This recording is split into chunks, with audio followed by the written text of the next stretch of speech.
The communication signal hit the Indomitable's receivers like a hammer blow.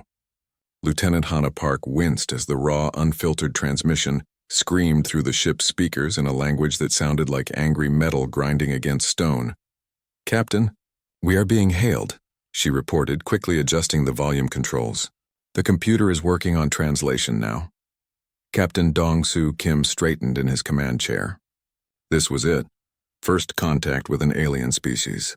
Everything he said in the next few minutes could determine whether humanity made a new friend or a new enemy. "How long for translation?" "The language matrix is analyzing now, sir. These beings use a lot of harmonic frequencies. Very complex." Park's fingers danced over her console. "Got it. Playing back now." A new voice filled the bridge, cold and mechanical, as the computer translated the alien words. "Unknown vessel, you are in violation of Kethrin Imperial space. Cut your engines and prepare to be boarded. Resistance will result in the destruction of your ship." The bridge crew exchanged worried looks. Dr. Young-Ho Choi, the ship's xenobiologist, stepped forward from his station. "Captain, this does not sound like a peaceful greeting." Kim frowned. The translation was clear enough. These aliens thought the Indomitable was trespassing. "Hana, check our navigation. Are we in claimed space? According to our star charts, this system is uninhabited. No signs of settlements, space stations, or territorial markers. Maybe their territory is larger than we thought," Commander Soo-Jin Lee suggested. "Some species claim entire star systems even if they do not live there." Kim nodded slowly. The situation was delicate but not impossible. "Open a channel. Let me talk to them." Park worked at her station for a moment. "Channel open, sir. Unknown vessels, this is Captain Dong-Soo Kim of the United Earth Survey Ship Indomitable. We are on a peaceful exploration mission and meant no offense by entering your space. We were not aware this system was claimed. We request permission to withdraw peacefully." The response came back within seconds, even more aggressive than before. "Human vessel, you will cut engines and prepare for boarding. We will inspect your ship and interrogate your crew. Any attempt to leave will be considered an act of war." Dr. Choi shook his head. "Captain, their tone suggests they view us as criminals or enemies. This is not normal first contact behavior." Kim felt a cold weight in his stomach. Earth's xenology teams had studied this problem for decades. What do you do when you meet aliens who shoot first and ask questions later? "Hana, how many ships are out there?" "3 contacts, sir. They appear to be military vessels. Weapons are powered but not locked onto us yet." "Size comparison?" Park checked her readings. "Each one is about 400 meters long."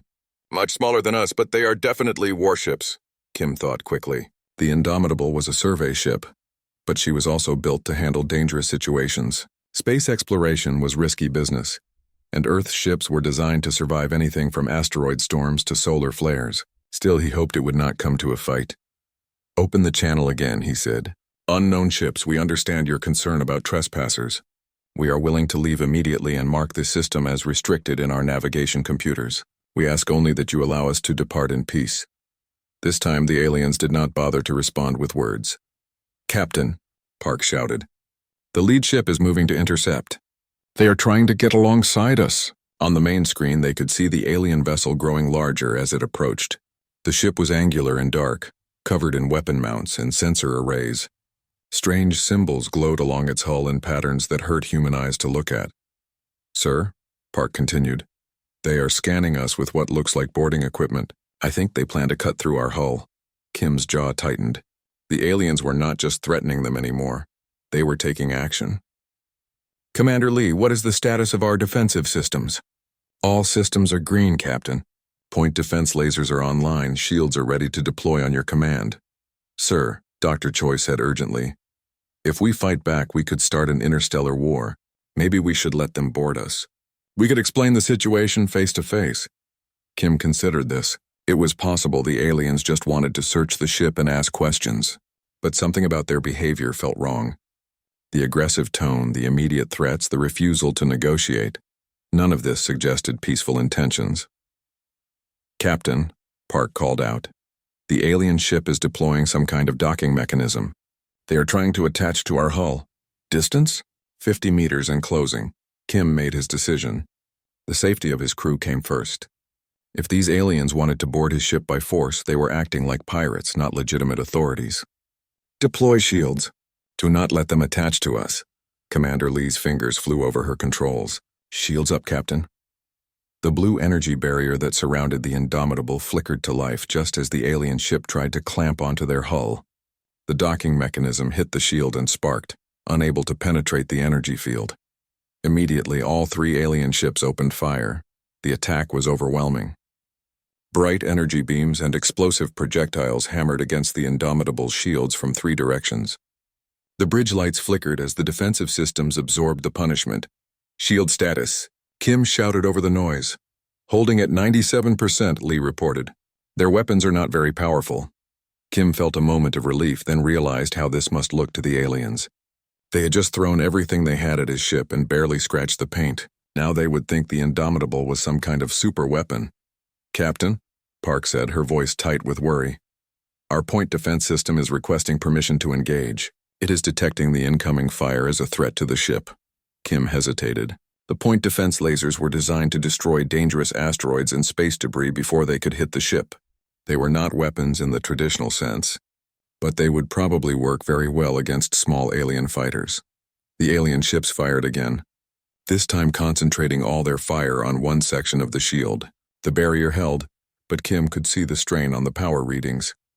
"Sir," Lee called out, "if they keep this up, they will eventually break through. We need to do something." Kim looked at the main screen, where the three alien ships were positioning themselves for another attack. He had tried diplomacy. He had tried to leave peacefully. The aliens had responded with violence. "Very well," he said quietly. "Activate point defense. Minimal force, just disable their weapons." Lee nodded and entered the command. "Point defense active."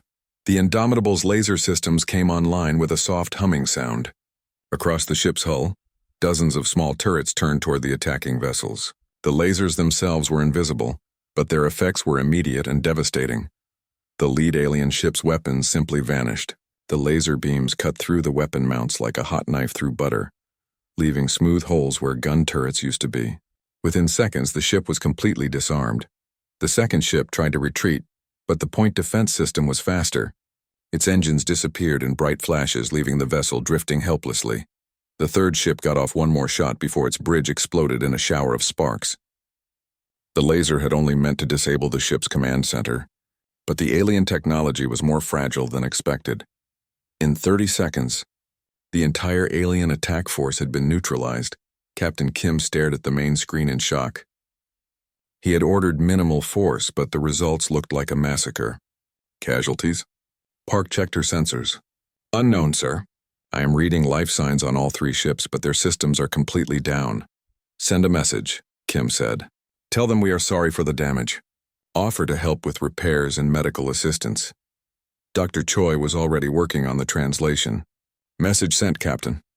The response, when it came, was just static and emergency signals. Kim slumped in his chair. His first contact with an alien species had turned into a military disaster. The aliens would report back to their government that humans were dangerous, aggressive, and far more advanced than anyone expected. What he did not know was that in the command center of the surviving alien ship, Admiral Vextar was sending a very different kind of message to his superiors, a message that would change the balance of power in the galaxy forever. "High Command," the Admiral's transmission began. "We have engaged a human battleship. Request immediate reinforcement. Our weapons are useless against their technology. Repeat, human weapons are far beyond our capabilities. They destroyed our entire task force in seconds, and we were not even fighting their main guns." The message raced across space toward the heart of the Kethran Empire, carrying news that would terrify every military leader in known space. The alarm bells rang through the Kethran monitoring station like angry metal birds. Technician Velkorth nearly dropped his hot drink as red lights flashed across every screen in the control room. He had been watching empty space for 3 years and nothing ever happened in Sector 7. "What is that?" Sub-Commander Korthek rushed to the main display, his forearms moving quickly over the controls. The young officer had only been assigned to this boring post 2 months ago. Now something was finally happening. "Unknown contact, sir," Velkorth said, his voice shaking. "Energy reading is—" "Sir, this cannot be right." Admiral Vextar Thulon walked into the room with heavy steps. His gray skin showed the scars of many battles, and his eyes glowed red with annoyance. He had been sleeping when the alarm started. "Report," he growled. Sir, we have a massive energy signature moving through the Zerion Nebula, Korthek said. The computer says it is impossible. Vextar looked at the main screen. A bright dot moved slowly across the star map. The energy numbers next to it made his blood run cold. Run the scan again. Already did, sir. 3 times. The Admiral's claws clicked against the metal console. In his 40 years of service, he had never seen readings like this. What kind of ship puts out that much power? Sir, Velkorth said quietly. The computer thinks it might be one of our dreadnoughts. But that cannot be right. No Kethran ships are supposed to be in this area. Vexitar's red eyes grew wider. The Zerion Nebula was empty space on the edge of their territory. Nothing lived there. Nothing ever went there. Activate long-range scanners. I want to see what we are dealing with. The 3 Kethrans waited as the powerful scanners turned toward the unknown contact. The minutes felt like hours. Finally, the computer finished its work. The image that appeared on screen made everyone stop breathing. It was a ship. A massive dark metal ship that looked like a flying mountain. The hull was covered in weapons that the computer could not identify. Strange energy fields glowed around it like blue fire. Most frightening of all, it was moving with purpose, not drifting like a dead hulk. How big is it? Vextar asked. Korthek checked the numbers twice before answering. 2.3 kilometers long, sir. Mass readings suggest heavy armor and internal structure. The Admiral felt his legs go weak. Only the Kethran Empire built ships that large. Their own dreadnoughts were the most powerful ships in known space. This thing was bigger than any of them. What about the design? Do we recognize it? Velkorth worked at his station for several minutes. Sir, the computer has no match in our databases. The hull shape is unknown. The weapon systems are unknown. Even the engine signature is unlike anything we have seen. Vextar stared at the screen. In 2,000 years, the Kethran Empire had conquered or destroyed every other space-traveling race they met. Their technology was the best in the galaxy. No one could build ships like this without them knowing about it. Sir, Korthek said, his voice very quiet. The computer finished analyzing the engine signature. And? It says the ship is human. The control room became so quiet that they could hear the air recyclers humming. Human ships were small, primitive things that barely worked. The Kethrans had studied Earth 50 years ago. The humans had just learned to split atoms. They flew around their own star system in tiny metal cans powered by chemical rockets. The computer is broken, Vextar said. Sir, I ran the analysis 4 times. The engine signature matches human fusion technology, but it is much more advanced than anything in our files. The Admiral looked at the massive ship on his screen. If this was really a human vessel, everything they knew about the galaxy was wrong. Contact High Command immediately. Send them everything we have. Yes, sir. What about the ship? Vextar thought quickly. If this was some kind of trick, he needed more information. If it was really human, he needed to know how they built something like this. Prepare the patrol fleet. We are going to take a closer look. Sir, should we try to communicate with them first? No. If they are hostile, we do not want to give them time to prepare. If they are not hostile, he paused. If they are not hostile, they will surrender when they see our ships. On the other side of the nebula, Captain Dongsu Kim sat in the command chair of the UES Indomitable, reading reports from his science teams. The survey mission was going well. They had already found 3 planets that might support life, and 2 asteroid belts rich in rare metals. Captain, Lieutenant Hannah Park called from the tactical station. I am picking up some strange energy readings about 2 light hours away. What kind of readings? Looks like artificial power sources. Maybe a space station or small fleet, Kim smiled. First contact protocols were some of his favorite parts of deep space missions. Meeting new civilizations was why he had joined the expeditionary force. Any response to our standard greeting transmission? No, sir. The signals seem to be scanning us, though. Probably just curious about visitors. Keep monitoring and let me know if anything changes. Kim went back to his reports. The Indomitable was one of Earth's newest survey ships, built to explore the galaxy and make peaceful contact with other species. Her sensors could detect life signs from incredible distances, and her computers could translate most languages within hours. Commander Sujin Lee walked onto the bridge carrying a tablet full of engineering data. Captain, the new antimatter containment system is working perfectly. We could stay out here for years without refueling. Good to hear. Any problems with the defensive systems? All green. The point defense lasers and shield generators are running smooth, though I hope we do not need them. Kim nodded. The Indomitable was designed for exploration, but space could be dangerous. Asteroids, cosmic radiation, and equipment failures were constant threats. The ship's defensive systems were built to handle anything nature could throw at them. He had no idea that 3 alien warships were racing toward his position, ready to capture or destroy what they thought was an impossible enemy vessel. In the Kethran fleet, Admiral Vextar stood on the bridge of his flagship, watching the human ship grow larger on his screens. Up close, it looked even more threatening. The hull was covered in what looked like weapon ports, and strange energy readings pulsed through its structure. "Sir," his weapons officer reported, "I count at least 200 gun positions on that ship. Some of them are larger than our main cannons." Vextar's blood went cold. 200 weapons? His own flagship only had 30. "What about defensive systems?" "Unknown, sir. There are energy fields around the hull that our scanners cannot penetrate." The Admiral made his decision. This ship was too dangerous to leave alone and too valuable to destroy. They would board it, capture the technology, and find out how the primitive humans had built something so advanced. He opened a communication channel to the human ship, not knowing that he was about to start the biggest military crisis in galactic history. War Prime Zelkhan stood before the massive holographic display in the Kethran High Command Center, his forearms crossed in disbelief. The report from Admiral Vextar played for the 3rd time, each word more impossible than the last. "A human ship," he said slowly. "Destroyed 3 of our cruisers in 30 seconds. "Yes, sir," replied Spy Master Theklar, his voice nervous. "Admiral Vextar's sensor logs confirm it. The human vessel appears to be some kind of advanced battleship."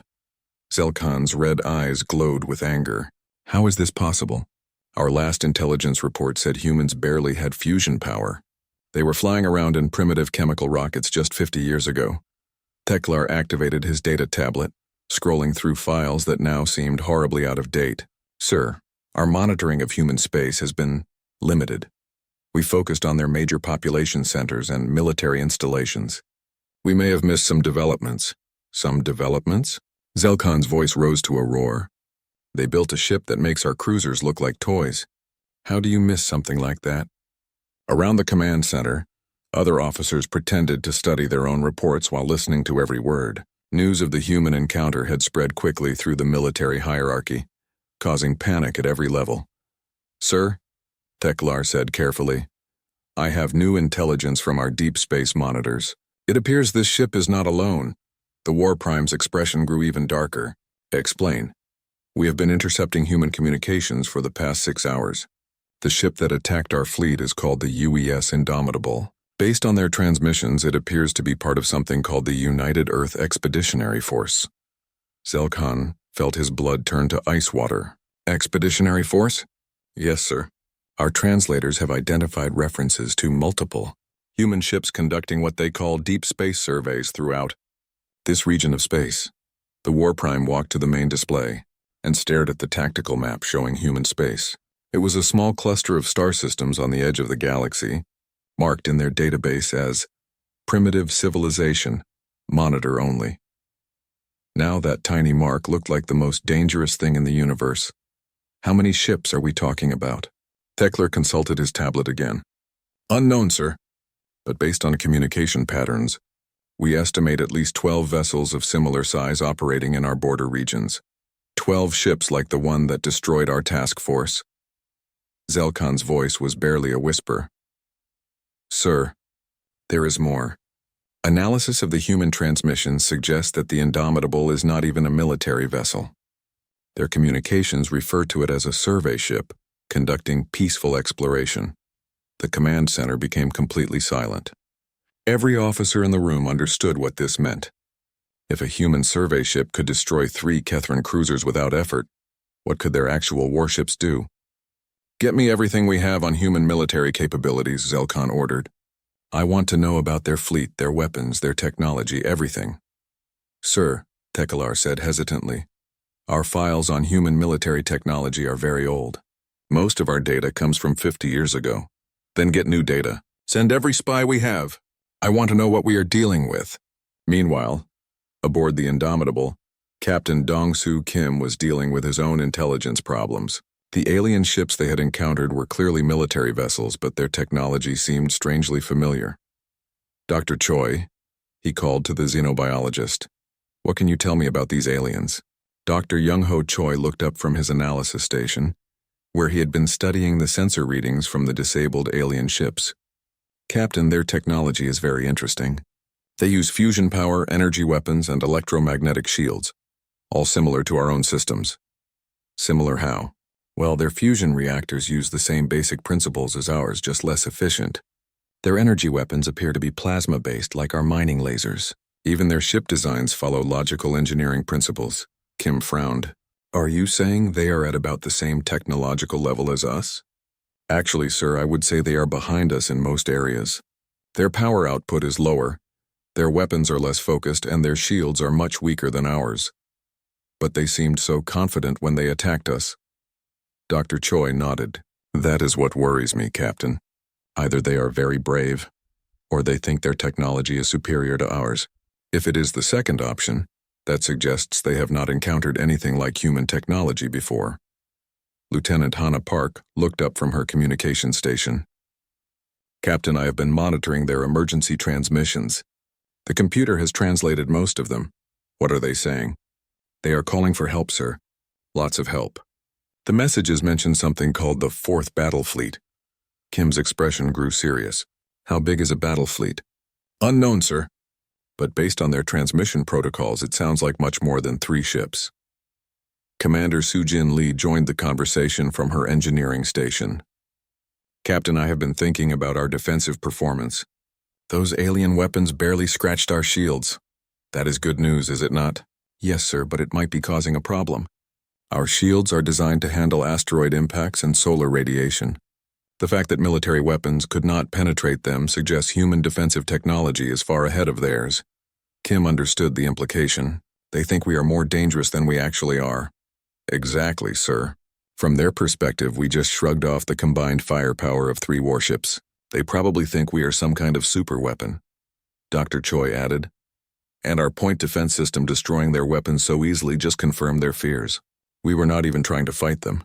We just wanted them to stop shooting at us. Kim walked to the main view screen, where the 3 disabled alien ships drifted in space. Emergency lights flickered on their hulls and small rescue pods moved between them. His attempt at peaceful first contact had turned into a disaster. Hannah, are they responding to our offers of assistance? No, sir, they seem afraid to communicate with us now. Kim made a decision. Set course for the edge of the system. We need to leave before their reinforcements arrive. Sir, Park said. I am picking up new contacts on long-range sensors. Multiple ships approaching from the direction of that large star cluster. How many? At least 20, sir. Maybe more. They are still too far away for detailed scans. Kim felt a chill run down his spine. 20 alien warships all coming to investigate the human ship that had supposedly destroyed their task force. If they were already afraid of human technology, the arrival of such a large fleet could only mean they planned to attack with overwhelming force. Lee, how long until we can jump to hyperspace? 30 minutes to charge the drive, sir. Hannah, how long until those ships arrive? At current speed, approximately 45 minutes. It would be close, but they could escape before the alien fleet arrived. Kim was about to give the order when Dr. Choi spoke up again. Captain, I just realized something important about their transmissions. What is it? They keep referring to humans as a primitive species and talking about our impossible technology. I think they have been watching us for a long time. But their information is very old, Kim nodded slowly. So they think we should still be flying chemical rockets. Exactly. Our rapid technological development has caught them completely off guard. They do not understand how we went from primitive spaceflight to advanced starships so quickly. How quickly did we advance? Dr. Choi checked his historical database. Sir, 50 years ago we had just developed fusion power. Today we have antimatter drives, energy shields, and weapons that can destroy asteroids. By galactic standards, that is impossibly fast technological growth. Kim stared at the approaching enemy fleet on his tactical display. The aliens were not just surprised by human technology, they were terrified by it. From their perspective, humanity had somehow leaped centuries ahead in just a few decades. Lee, belay that hyperspace order. Sir? If we run now, they will think we are retreating to get reinforcements. That will make them even more scared. Kim turned to face his crew. We are going to stay and try to talk to them. Captain, Park said worriedly, that is a lot of ships coming our way. I know, but running will only make this worse. We need to convince them that we are not a threat. What Kim did not know was that in the Kethrin fleet now racing toward his position, Admiral Growthok was already convinced that humanity was the greatest military threat the galaxy had ever seen. The orders from High Command were simple: capture or destroy the human ship before it could report back to its fleet. The stage was set for the largest military engagement in galactic history, and it all started because nobody had updated their intelligence files in 50 years. The first human weapon to fire was a mining laser from the Indomitable's port side. Chief Tactical Officer Minsu Park had selected it because it was designed for precision work, cutting through asteroid rock to extract valuable minerals. The beam was focused, controlled, and exactly what was needed to disable an enemy ship without destroying it completely. The laser hit the Kethrin heavy cruiser Stormclaw amidships. The alien vessel's shields flared bright blue for exactly 1 second before the energy beam punched through them like they were made of paper. The laser continued through the ship's armor, cutting a perfectly round hole through 3 decks, the main reactor, and out the other side. The Stormclaw went dark and began drifting, its crew frantically sending out distress signals. Admiral Growthok stared at his tactical display in shock. What just happened to the Stormclaw? Sir, Tactical Prime Vendar reported, his voice shaking. The human weapon appears to have disabled their main reactor. The ship is dead in space. 1 shot? Yes, sir, 1 shot. Before Growthok could process this information, more human weapons opened fire. The UES Pathfinder, one of Admiral Kyung-Ho Lee's escort ships, fired what its crew called a plasma excavator, a tool designed for hollowing out caverns in solid rock. The superheated plasma bolt hit the destroyer Quickstrike and simply vaporized the entire front section of the ship. Sir, Vendar screamed, we just lost the Quickstrike. Total destruction. Captain Wu Jin Nam, commander of the UES Explorer, targeted what looked like a command ship with his ship's debris clearance system, a missile designed to break up dangerous space junk. The missile hit the Kethrin cruiser Iron Will and exploded with the force of a small nuclear weapon. The alien ship broke apart like a toy. Across the 4th battle fleet, panic spread faster than the human weapons fire. Ships that had fought pirates and rebels for decades were being destroyed by single hits from weapons they could not even identify. The humans were not just more advanced. They were fighting with tools that made Kethrin military technology look like stone knives. All ships, evasive maneuvers, Growthok ordered. Scatter formation. It was too late. The human ships fired again. Major So-Young Kim, commanding the Marine detachment aboard the UES Vigilant, had convinced her captain to use their asteroid nudging system, rockets designed to change the orbit of dangerous space rocks. 6 missiles streaked toward the Kethrin formation and detonated in a pattern that caught 4 destroyers in the blast radius. All 4 ships were torn apart by explosions that had been designed to move objects weighing millions of tons. Captain Dong-Soo Kim watched the destruction with growing horror. His crew was following orders, defending the ship against attack, but the results were like watching adults fight children. The Kethrin ships were exploding faster than his sensors could track. Cease fire, he ordered. All ships, cease fire. The human weapons fell silent, but the damage was done. In less than 3 minutes, the pride of the Kethrin Navy had been reduced to wreckage and rescue pods. 22 ships destroyed, 15 more badly damaged, and only 10 still capable of fighting. Captain, Lieutenant Hana Park reported quietly, the alien fleet is retreating. On the main screen, the surviving Kethrin ships were turning away from the battle, their engines straining to escape the range of human weapons. Emergency signals filled the communication channels as rescue operations began for the thousands of alien crew members floating in space. Admiral Growthok stood on the bridge of his damaged flagship, staring at the tactical display that showed the complete destruction of his fleet. The humans had not even used their main weapons. Everything he had seen looked like secondary systems, point defense guns and mining equipment. Sir, Vendar said, his voice barely a whisper. What do we tell High Command? Growthok thought about the question, How do you explain that 5 human ships had destroyed a fleet of 47 in 3 minutes? How do you report that human mining lasers cut through Kethran battle cruisers like they were made of cardboard? Tell them, he said slowly, that we have encountered human military technology. Tell them our weapons are completely ineffective against their defenses. Tell them. He paused, watching another Kethran ship explode as its damaged reactor finally failed. Tell them we need to surrender before they decide to finish us off. Aboard the Indomitable, Dr. Young Ho Choi was analyzing the sensor readings from the battle, and what he found made his blood run cold. "Captain," he called out, "I have been studying the alien ship designs and weapon signatures. What did you find?" "Sir, these aliens are using technology that is very similar to what we had about 50 years ago. Their weapons, shields, and engines are all based on the same principles we use, just much less advanced." Kim felt a chill of understanding. "Are you saying we are that far ahead of them?" "Yes, sir. But that is not the worst part." Dr. Choi brought up a holographic display showing the comparative technology levels. "Captain, we were not even fighting them with military weapons. Everything we used, the mining lasers, excavation plasma, asteroid movers, those are all civilian tools."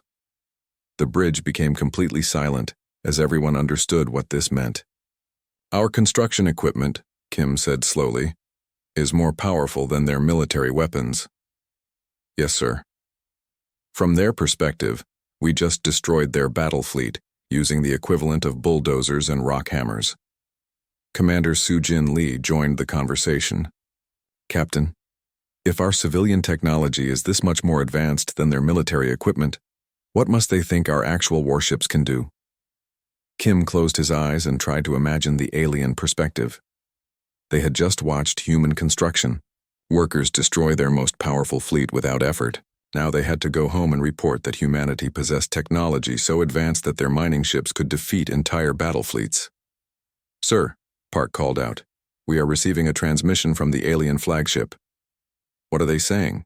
Park listened to the translation for a moment, her expression growing surprised. "Sir, they are asking for medical assistance for their wounded. They are also requesting permission to recover their escape pods." Kim stood up slowly. The aliens who had tried to destroy his ship minutes ago were now asking for help. Despite everything that had happened, they were still people in trouble. "Grant their request," he said. "Send medical teams to assist with casualties. Make sure they understand we are here to help, not to harm them." "Sir," Dr. Choi said, "this could be our chance to establish peaceful contact. They have seen our capabilities. They know they cannot defeat us. Maybe now they will listen to diplomatic discussions." Kim nodded, but he was thinking about something else. If these aliens reported back to their government that humans possessed impossibly advanced technology, what would happen next? Would they try to make peace, or would they panic and call in everything they had for one desperate attack? "Hana, start monitoring their long-range communications. I want to know what they are telling their superiors." Park worked at her station for several minutes before looking up with a worried expression. "Captain, they are sending detailed reports about our technology. The messages are being transmitted to what appears to be their capital world." "What kind of reports?" "Technical analysis of our weapons, defensive capabilities, and ship designs. They are also reporting that we have multiple fleets operating in this region of space." Kim felt his stomach drop. "Multiple fleets?" "Sir, they seem to think the escort squadron represents just one part of a larger human military force. Based on their transmissions, they believe we have hundreds of ships like these." Commander Lee looked up from her engineering station. "Captain, if they think we have hundreds of battleships, and each one can destroy entire fleets, they will think we are planning to conquer the galaxy," Kim finished. Dr. Choi nodded grimly. "And they will probably try to stop us before we can attack their homeworlds." Kim stared at the main screen, where Kethran rescue ships were collecting survivors from the battle. His attempt at peaceful exploration had accidentally started what might become the largest war in galactic history. And the worst part was, the aliens were not wrong to be afraid. Humanity had developed technology so far beyond everyone else that even their peaceful intentions looked like military threats. "Sir," Park reported, Long-range sensors are detecting massive fleet movements throughout Kethrin space. It looks like they are mobilizing everything they have. Kim sat back down in his command chair and tried to think of a way to prevent the disaster he could see coming. Somewhere in the depths of alien space, military leaders were looking at the reports from this battle and making decisions that could plunge the galaxy into war, all because nobody had bothered to update their intelligence files in 50 years, and human technology had advanced faster than anyone thought possible. The next few days would determine whether first contact between humanity and the galactic community would end in friendship or in the complete destruction of interstellar civilization. Fleet Admiral Grelthok stood on the bridge of his flagship, the massive dreadnought Worldbreaker, watching the human ship grow larger on his tactical display. Around him, the 4th Battle Fleet moved in perfect formation, 47 ships including 2 dreadnoughts, 12 heavy cruisers, and 33 destroyers. It was enough firepower to conquer a small star system. "Sir," reported Tactical Prime Vendar, "we are now within long-range scanning distance of the human vessel. What do you see?" Vendar studied his instruments, his expression growing more concerned by the moment. "Admiral, this ship is enormous. Our scans confirm the earlier reports. It is over 2 kilometers long and heavily armed." "How heavily?" "Sir, I count over 300 weapon emplacements. Some of them are larger than our main cannon turrets." Grelthok's red eyes glowed with worry. The 4th Battle Fleet was the pride of the Kethrin Navy, but they had never faced anything like this. "What about the humans? What are they doing?" "They appear to be conducting detailed scans of the asteroid belt, sir. Their sensor beams are mapping mineral deposits and planetary formations." "Mapping our defenses, you mean?" "Possibly, sir. They are also transmitting data to unknown locations outside the system." Grelthok nodded grimly. The human ship was obviously gathering intelligence on Kethrin military positions while calling for reinforcements. This was exactly what High Command had feared. A human scouting mission preparing for invasion. "Sir," Vendar continued, "we are also detecting multiple energy signatures approaching from the outer system. At least 4 more large contacts." The Admiral felt his blood turn cold. More human ships were coming. "Size and type?" "Unknown at this range, sir. But the energy readings suggest they are similar to the first vessel." Grelthok made his decision. War Prime Zelkon's orders had been clear. Do not allow the humans to escape with intelligence about Kethrin space. If 5 human battleships made it back to their fleet, the invasion would be unstoppable. "Open a channel to the human ship," he commanded. The communication system crackled to life, and Grelthok's voice echoed across space toward the Indomitable. "Human vessel, this is Fleet Admiral Grelthok of the Kethrin Imperial Navy. You are surrounded and outgunned. Surrender immediately, and prepare to be boarded." On the bridge of the Indomitable, Captain Dongsu Kim listened to the translation with growing frustration. These aliens seemed determined to treat every human contact as a hostile encounter. "Captain," Lieutenant Hana Park reported, "I count 47 ships in that fleet. They have us completely surrounded." Kim studied the tactical display. The alien fleet had moved into a perfect attack formation, cutting off all escape routes. Their weapons were powered and ready to fire. This was not a negotiation. It was an ultimatum. "Open a channel," Kim ordered. "Channel open, sir." "Admiral Grelthok, this is Captain Kim of the survey vessel Indomitable. We are on a peaceful scientific mission. We have no hostile intentions toward your people or your territory. We request permission to withdraw from this system and will mark it as restricted in our navigation computers." The response came back immediately, cold and final. "Captain Kim, your ship's weapons and defensive capabilities represent a clear threat to Kethrin's security. You will surrender your vessel for inspection, or we will be forced to destroy you." Dr. Young Ho Choi shook his head in disbelief. "Captain, they are not listening to reason. Something has them very frightened." Kim was about to respond when Park called out urgently, "Sir, new contacts. 4 ships approaching from the outer system." On the main screen, 4 new vessels appeared on the edge of sensor range. They were moving quickly toward the confrontation zone, their energy signatures blazing like small stars. "Are those our ships?" Kim asked. Commander Sujin Lee checked her identification systems. "Yes, sir. It is Admiral Kyung-Ho Lee's escort squadron. They must have detected the alien fleet and come to investigate." Kim felt relief and worry at the same time. Help was coming, but more human ships would only make the aliens more nervous. "Try to contact Admiral Lee. Tell him to maintain distance and avoid any aggressive actions. Sir, Park said, the alien fleet is reacting to the new arrivals. They are repositioning to face multiple threats. On the Worldbreaker, Admiral Gralthok watched in horror as 4 more massive human ships entered the system. Each one was as large as the first, bristling with weapons and protected by energy shields that his scanners could barely penetrate. Tactical assessment, he demanded. Vendar's voice was tight with fear. Sir, we are now facing 5 human battleships with a combined weapons count of over 1,500 guns. Their defensive capabilities appear to be far superior to ours. Gralthok stared at the tactical display. 5 ships against 47 should have been an easy victory. But these were not normal ships. Based on the earlier encounter, a single human vessel had destroyed 3 Kethran cruisers without taking damage. 5 of them could probably destroy his entire fleet. Sir, his communications officer reported. High Command is requesting a status update. Gralthok thought quickly. If he reported that the humans had 5 battleships in this system, War Prime Zelkun would probably order a full retreat. But if these ships escaped, they would report Kethran military positions to their fleet. The invasion would follow within days. Tell High Command we have engaged the human scout force. Request all available reinforcements. All available reinforcements, sir? Yes, everything we have. The communications officer sent the message while Gralthok continued to study the human formation. The 5 ships were taking defensive positions, their weapons powered but not aimed at his fleet. It looked almost like they were trying to avoid a fight. That decided him.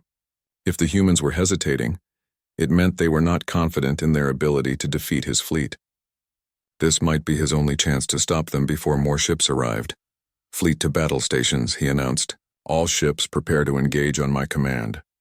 Across the 4th battle fleet, weapons powered up and targeting systems locked onto the human vessels.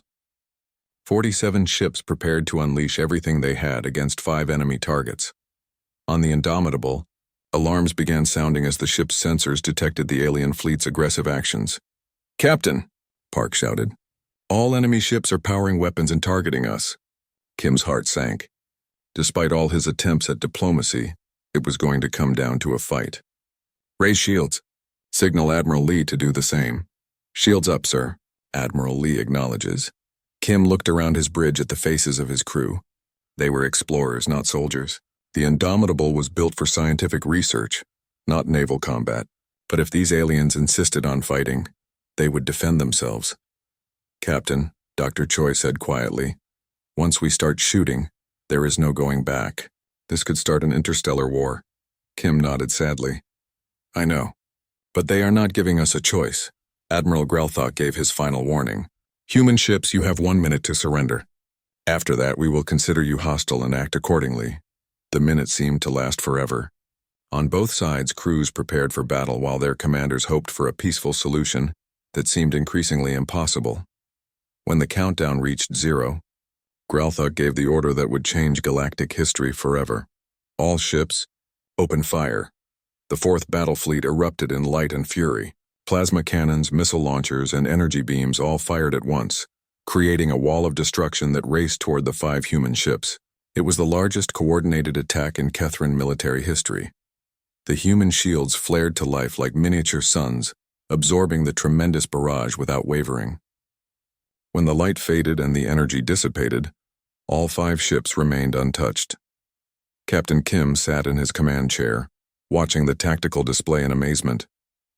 The alien fleet had just hit them with everything they had, and his shields had barely noticed. Damage report, he called. No damage, sir, Lee reported. Shields are at 98%. That attack was less powerful than a solar storm.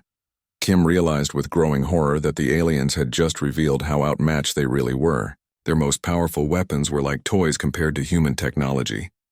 Sir, Park said, her voice filled with dread. They are preparing to fire again. Kim closed his eyes for a moment, then opened them with grim determination. The aliens had made their choice. Now he had to make his. All ships, he said into his communicator. Weapons free. Defend yourselves. The 5 human ships opened fire and the galaxy would never be the same.